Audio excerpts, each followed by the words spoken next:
pan kang hon pika joy ni ranam supo wang lo bang so pir the pa pen kapi jok ji si bang no moni da ra ji bang so rana ma phang deng no pulo te man ve ji sing kang sa ma pir thi sing kang sa ma pir thi nang le lo Christmas rong a je ji sig non nang sing a pir the din bek non rana man ke thi ngong po nang kar chong a che thi pir the moni ta phan kang hon pika joy ni ranam supo wang lo bang so pir the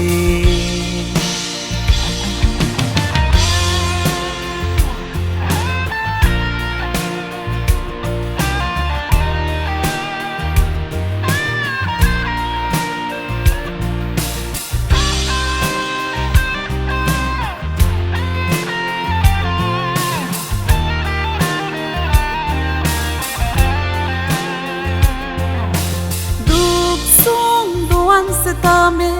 erile avede stame. nang sing jong si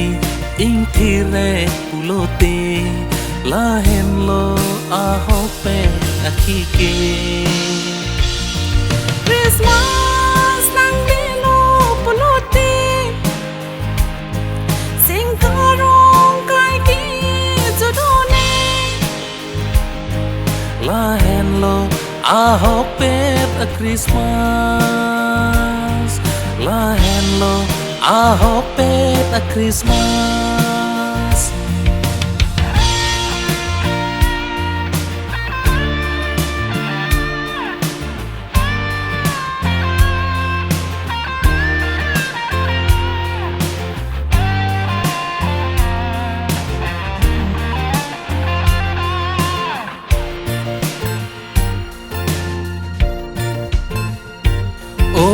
jirpo jirpi ke doan pining Christmas sa sengkan Bangon ki rohong klaman, anong pithi pedlona. o don rap ke doan kar jong ke jog jia phan O don rap ki don, kar sung ki jong chia phang. ini chirui lona Ining chirong lona. ir the moni ta phan kang hon pika joy ni ranam supo wang lo bang so pir the Pa pen kapi jok ji si, bang no moni da ra ji, bang so rana ma phang, deng no pulo te man ve ji, sing kang sa ma pir thi, sing kang sa ma pir thi. nang le lo Christmas rong a je chỉ sig lo nang sing a pir the